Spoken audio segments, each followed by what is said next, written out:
everywhere around the world. But what these people were doing, as we'll talk about a little bit more, was they were just staying in one spot. They said, hey, this plain of the land of Shinar looks great. Let's just stay here. Let's just stay in this one spot. This is where we will repopulate. But that's not what God wanted. God wanted the earth to be completely filled with people as it is today. So with all that in mind, what we're going to do today as we begin to examine this story more closely is consider for ourselves 2 points that I think are revealed in the context of this story. And it gives us some insight as to why what these people did went against the purposes and will of God. Now, the first point we'll consider from verses 3 and 4 is that the city tower of Babel was built out of pride. And the second point we'll consider from verses 5 through 8 is that the city tower of Babel was built in disobedience to God's command. Now, following that, we'll also examine the summarizing statement that is in verse 9, which describes the results of the events that we read about in this story. Now, what we'll also learn from this story as far as application is concerned is that even though man might work against God's will, it is God's will that will ultimately be accomplished, no matter what man might do. So that in mind, we'll just listen to this story, read through the verses, and then we'll look at the points. So again, it's Genesis 11, and we'll read beginning in verse 3. It says, they said to one another, come, let us make bricks and burn them thoroughly. And they used brick for stone, and they used tar and mortar. They said, come, let us build for ourselves a city, and a tower whose top will reach into heaven. And let us make for ourselves a name. Otherwise we will be scattered abroad over the face of the whole earth. The Lord came down to see the city and the tower which the sons of men had built. The Lord said, behold, they are one people, and they all have the same language, and this is what they began to do. And now nothing which they purpose to do will be impossible for them. Come, let us go down, and there confuse their language, so that they will not understand one another's speech. So the Lord scattered them abroad from there over the face of the whole earth, and they stopped building the city. Therefore its name was called Babel, because the Lord confused the language of the whole earth. And from there the Lord scattered them abroad over the face of the whole earth. So again, there's 2 points we're going to look at, verses 3 and 4. The first point, the Tower of Babel was built out of pride. Now in verse 3, what is described for us?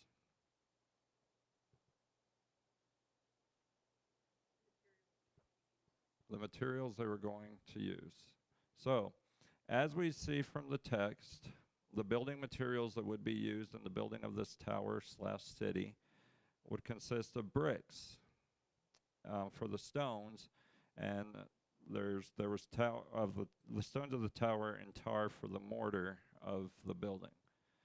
So with this in mind, the bricks mentioned here are stone blocks. They would be made of clay or mud.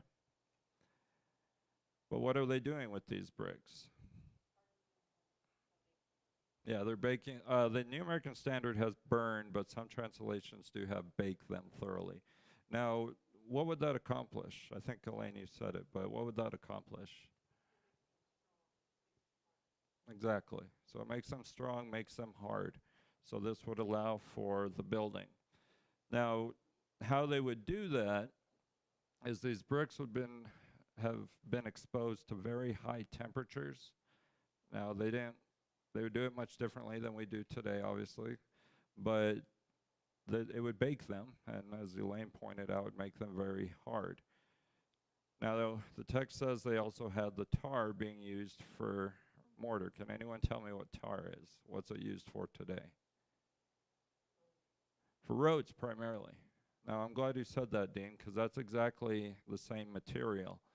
It would be something similar to asphalt that you see on the roads today. Same kind of stuff that they'd be using.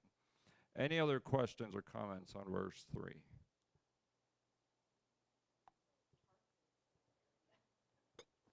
We don't know, but they had access to tar in some way. Anything else on verse 3? Okay. So, having recorded the building materials, in verse 4, The author goes on to record a statement from another statement, I should say, from the people. And what are they setting out to accomplish according to the text? Using these materials. They're building a city and a tower. Not just a tower, but a city and a tower. And how are these things, what's their intentions behind this according to the text? Okay, we could glean that, just it says a city whose top will reach into heaven.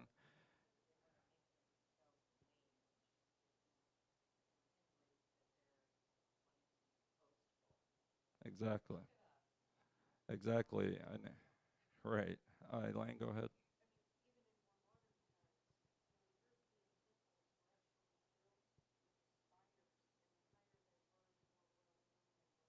Right.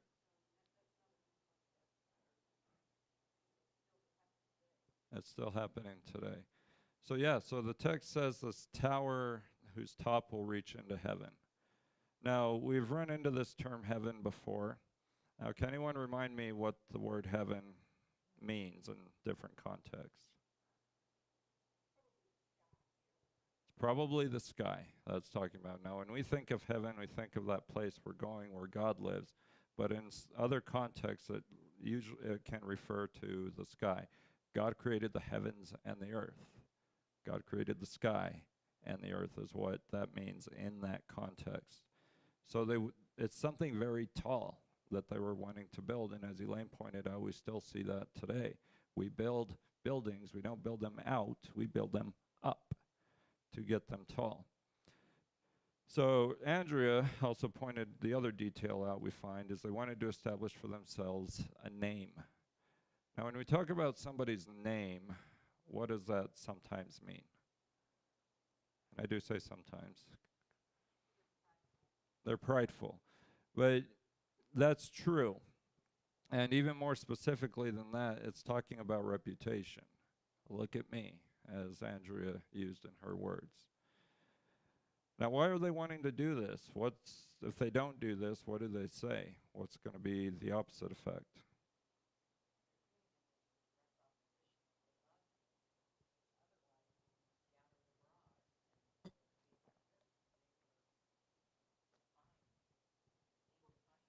Exactly.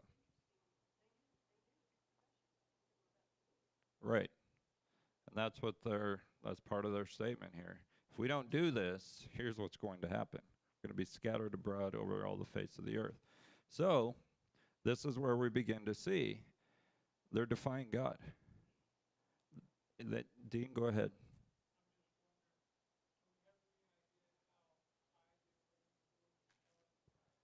Do we know how high this was going to be? We don't. It just says it would reach into heaven. So all we can say would be very tall, into the sky. So, but as far as the specifics of height and all that, we don't have any information. At least I didn't find any. So, now why would they do this? We have to ask that question of this verse. I mean, they're defying God. That goes without saying. But why? They want to be in charge of themselves? Okay.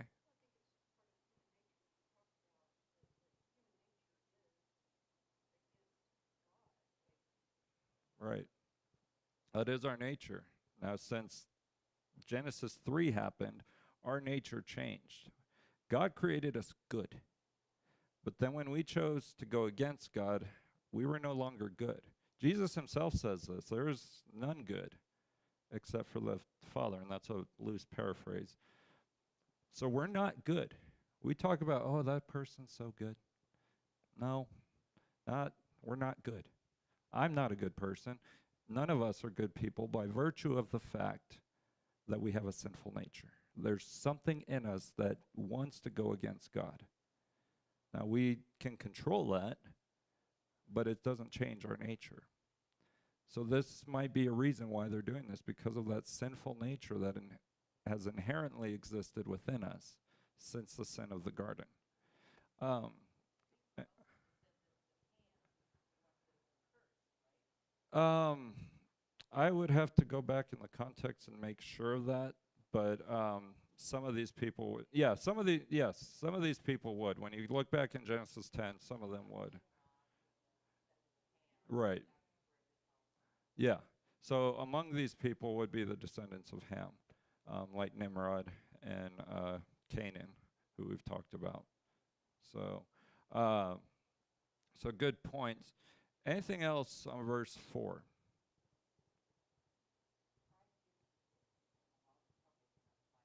That's true. That's right. We got to keep that pride in check.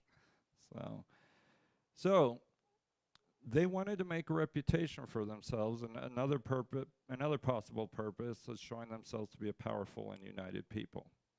But again, those are just some reasons. But in this particular case, we do have to ask why. Right.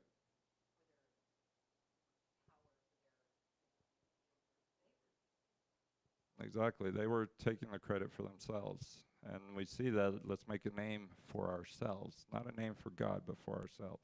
Elaine?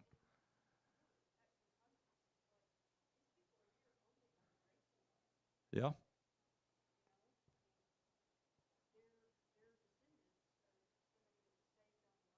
exactly.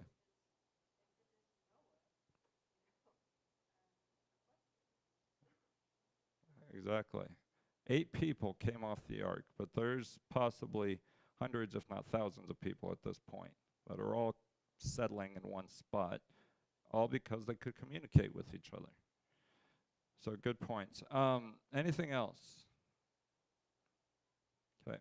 So when we look at the text of verses 3 and 4, we can see that the city tower was built out of pride. These people began to believe they could achieve something great as a result of being able to speak the same language and all be one. They would build this city tower to establish this reputation for themselves and show, look how great we are, to whoever's attention they began to seek. But this went against God's intentions, and that's what brings us into verses 5 through 8, the second point. This city tower was built in disobedience to God's command. So this point is introduced in verse 5. What happens? What does God do? He came down to check it out. He's the city inspector. That's exactly what one commentator says. God came to inspect. So God comes down. Doesn't describe how he does that, but he's coming to check things out. Now, we see, how are people referred to in this text? What's the phrase used there? The sons of men. Doesn't say people, but it says the sons of men. And what does that mean to you, that phrase? What does it say about people? Humans. That's exactly what this phrase is about. Jeremiah?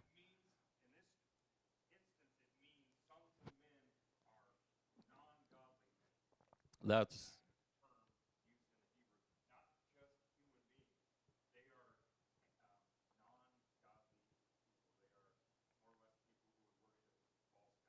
exact. Yeah, and that's also true. Now we see a similar term back in verses 1 through 4 of chapter 6. That phrase uses, or in that section, there's the sons of God intermarrying with the daughters of men. So it's godly people intermarrying with ungodly women. Same terminology, and Jeremiah is absolutely correct on that. It's not just the humanity, it's these people living in opposition to God by doing what they were doing in this context. So, questions or comments on verse 5? It's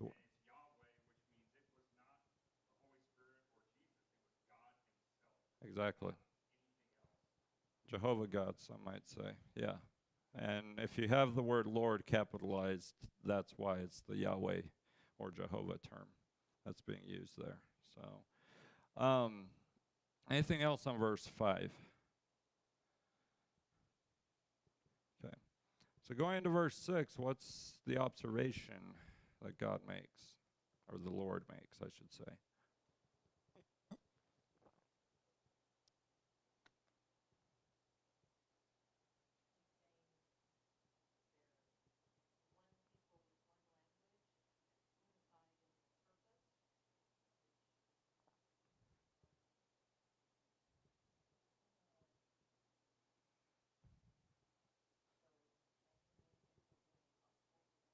Nothing will be impossible.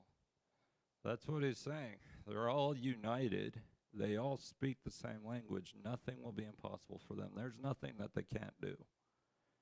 Now, from the context, the concern of God expressed here is that these people, they would not scatter across the earth as long as they remained in this circumstance of being one language, one set of words. So whatever they set their mind to could be done because of who they are at this point. So God is drawing attention to the fact that since these people are in this circumstance, they could do anything they wanted to do. Anything else on verse 6 before we get to the next statement?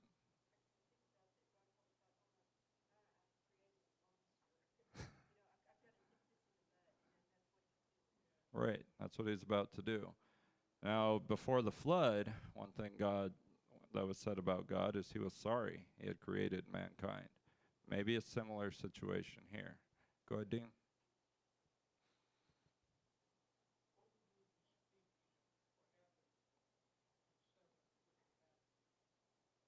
We'd all have the same language. We'd we'd probably still be in this plane of the land of Shinar if God hadn't intervened the way he did. Yeah,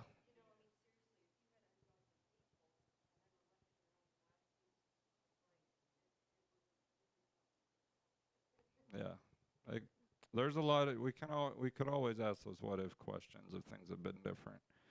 Um, so that does bring us into verse 7. What does God decide to do?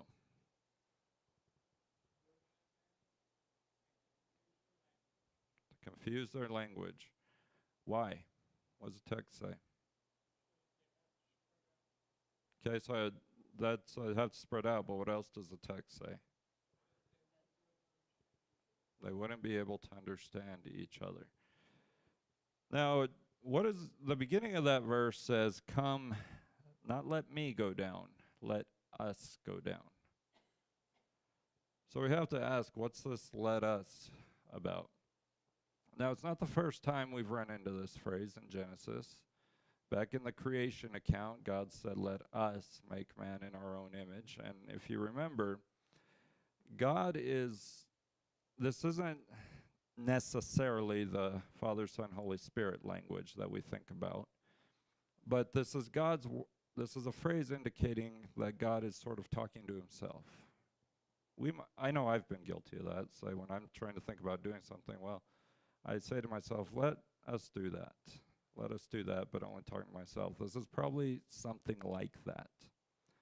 But it's also repeating the same language from earlier in the context. The people were saying, come, let us build.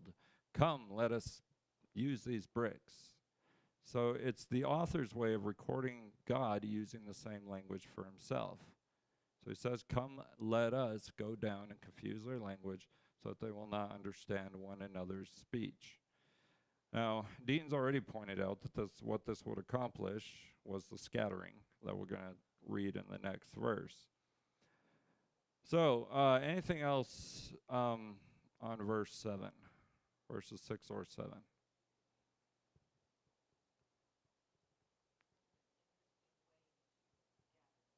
It is an interesting way. So, yeah.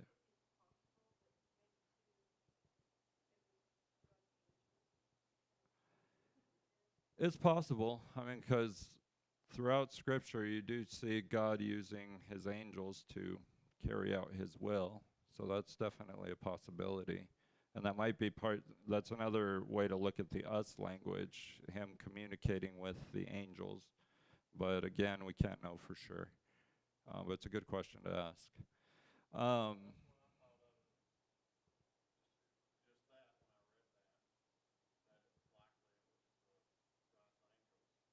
That's possible. That's possible. Now you'll notice in your text the you in the word us is capitalized, at least in the New American Standard. So our translators seem to believe that this is God himself doing this. But we do read earlier that it's God / the Lord himself that came down. not his angels. Go ahead, Jeremiah.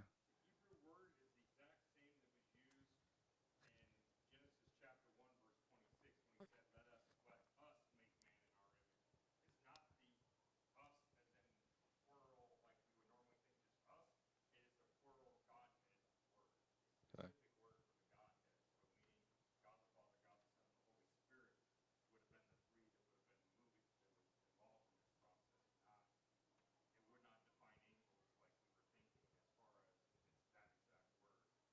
Okay, so the Hebrew word tells us that this is God, and the angels are not necessarily involved in this particular case. I did not have that with me, so thank you, Jeremiah, for helping us out with that. Anything else on verse 7? Okay. So the result of this in verse 8, the text tells us the Lord scattered them abroad from there over the face of the whole earth, and they stopped building the city. Now the question I want to ask here, it's another why question. Why would this confusion of languages and all that accomplish what was accomplished, the scattering and the stopping the building of the city? What happens when you can't speak the same language when you're setting out to do a task? Okay? Exactly. You can't communicate. Go ahead, Andrea.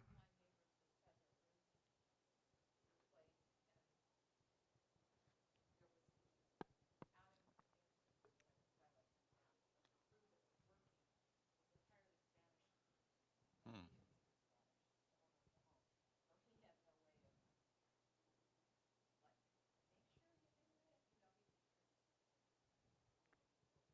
Right.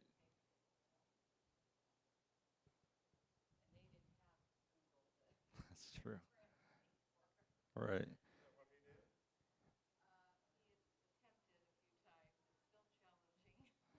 Yeah.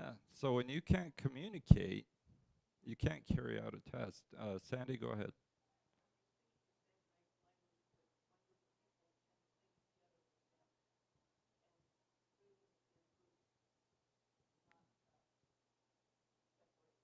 Right. So that's part of the unity these people had before this confusion of languages had.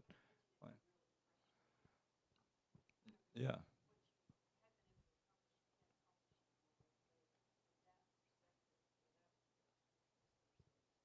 Right. Right. And that's also, yeah, that's also true. There would still be people that spoke the same language, but this entire group would not be speaking the same language. So they would go off in their groups across the earth, and there'd be separate populations of people. Anything else on verse 8? Okay, so putting verses 5 through 8 together, the point we should see from these verses is that this tower, city tower, was built in disobedience to God's command.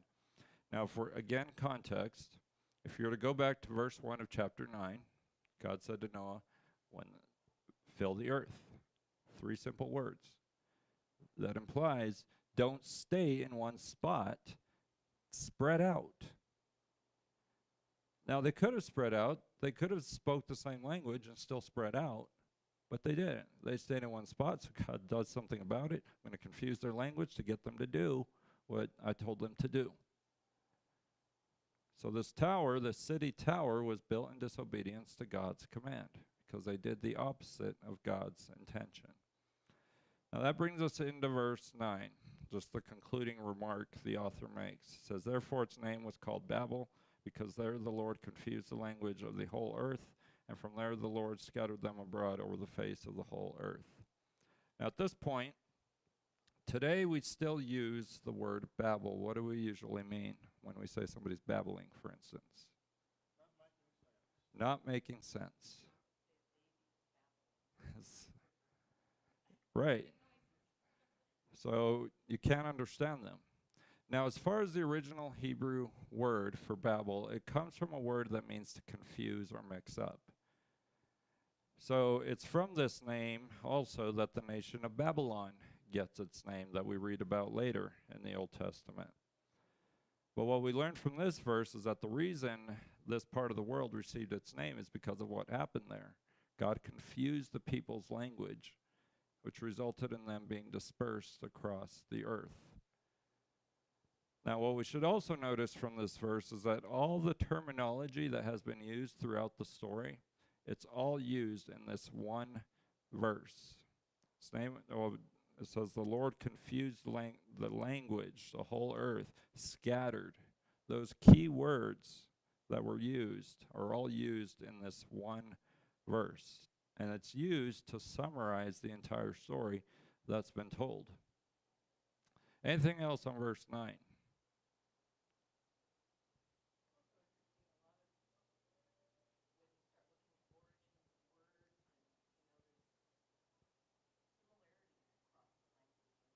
Yeah.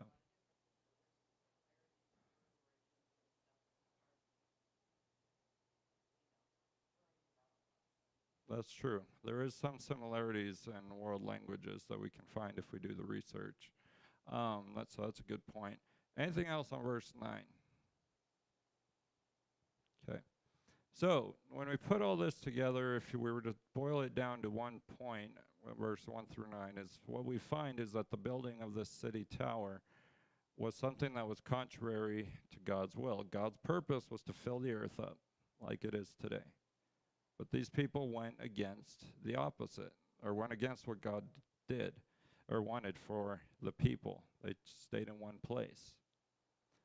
But God took action. He took measures to make sure his will was accomplished. So that tells us that one application of this text is at the end of the day, God's will is going to be carried out, no matter how hard man might work against it. So our responsibility in all that then is that we must be working to carry out God's will in our own lives and not be working against God's will, but instead be working to carry out his purposes. Any other questions or comments on what we've studied today? All right. Matt, will you close us out today?